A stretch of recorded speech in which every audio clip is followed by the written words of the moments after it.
Totally opposite zodiac pairs. In today's video, we're going to go over totally opposite zodiac pairs who have very little in common, and yet they persevere together.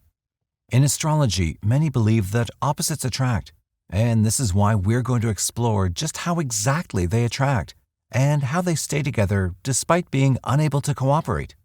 Oppositions are, in general, in synastry very commonly, and they're often observed between couples who have been together for a long time and who still have a very strong chemistry. Number 1. Aries and Libra.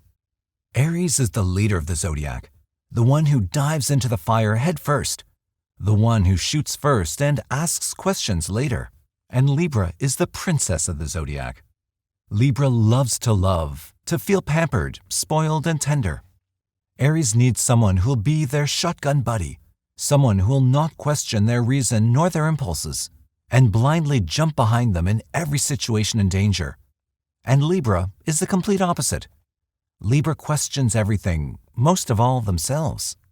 Libra is unable to make a decision on what they want to eat for ages, let alone make a rash decision about something major like where they want to go on a summer vacation or where they want to move. But from a cosmic point of view, these two are a perfect pair. Aries is ruled by Mars, the epitome of masculinity, action, and decisiveness, and Libra is ruled by Venus, the goddess of love, tenderness, and romance. They are a perfect fit, and they're two sides of the same coin.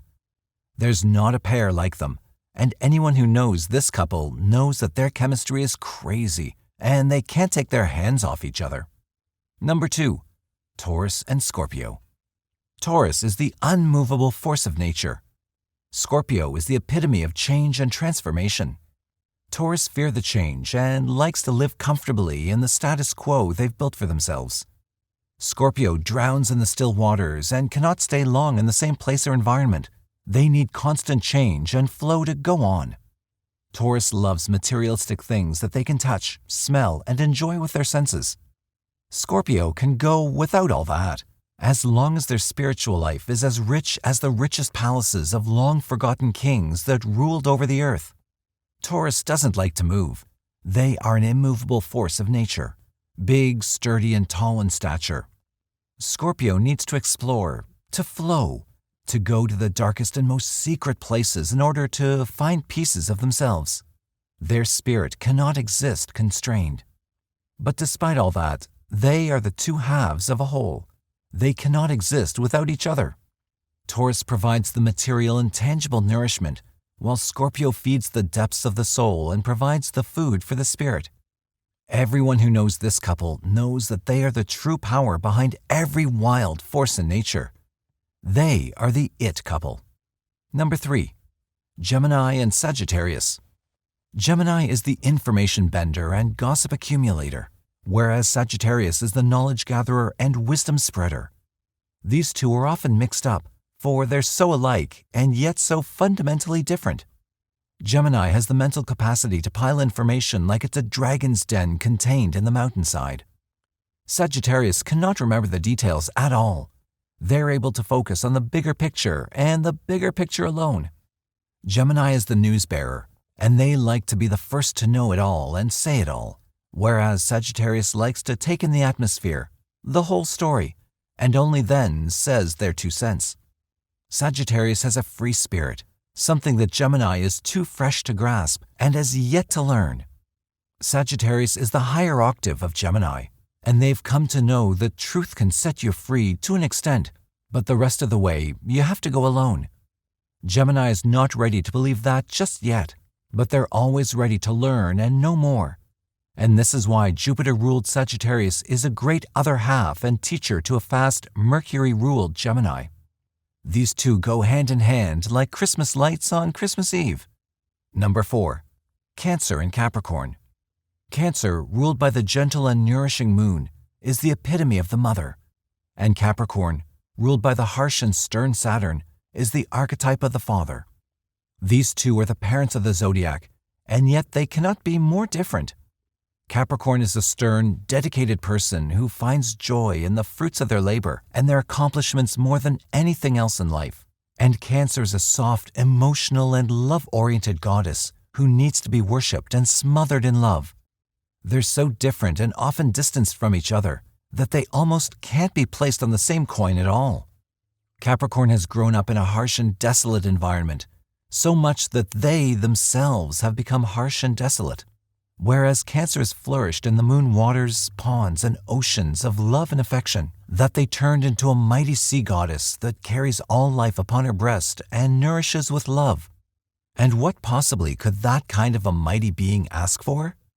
Why, silly, love, of course. Cancer needs love and knowledge that they're cherished and accounted for, whereas Capricorn needs the very same thing, but only if they would allow themselves to admit it. These are two, in many ways, made perfect for each other.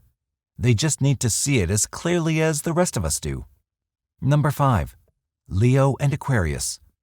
Now, this is a special pair, and most alike than any other. Leo is ruled by the Sun, our brightest and most beloved star. And Aquarius is ruled by Uranus, the coldest and palest planet in the solar system. Leo craves attention, recognition, and applause, whereas Aquarius craves awareness, acknowledgement, and admiration. Wait a minute, those are basically the same things, right? Indeed, they are. They just have different ways they go about it. Leo will ask for what they need openly and directly, whereas Aquarius will devise intricate and meticulous accomplishments in order to get to the very same place Leo wants to go, the top. Both of these signs have big egos. Leo openly admits it and flaunts it, while Aquarius plays it cool and often hides it. It's not rare that Aquarius has a bigger ego even than a Leo. They have a god complex. It's just that they justify it pretty well. Leo is a child compared to Aquarius. They need and want attention, and they're ready to fully display their talents in order to get it. Whereas Aquarius is more like a smug teenager who has many science awards and can be a part of Mensa. They just don't want to because it's not cool enough for them. Someone would say that these two, if they don't complete each other, at least deserve each other, for no one else can compete with them or handle them. Number 6. Virgo and Pisces. This is a complex and layered pair if we've ever seen one. Virgo is ruled by fast Mercury, who governs information, thought processes, and speech, whereas Pisces is ruled by Neptune, the gas giant who rules the oceans, dreams, illusions, and mist.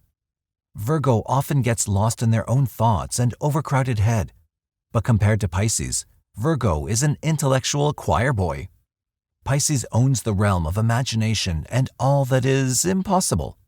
Virgo gets a headache from simply trying to understand what goes on in the Pisces mind and how their logic works, whereas Pisces gets bored and brought down by Virgo's stern logic and affinity to nitpick details.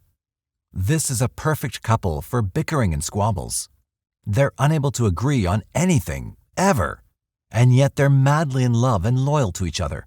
It's like they can't be without each other. This is because they're each other's pillars of creation and foundation. They'll fall apart without each other, and this is why they are the loveliest pair of the entire zodiac. Thank you for watching the video. Please like, share, and subscribe for all the updates.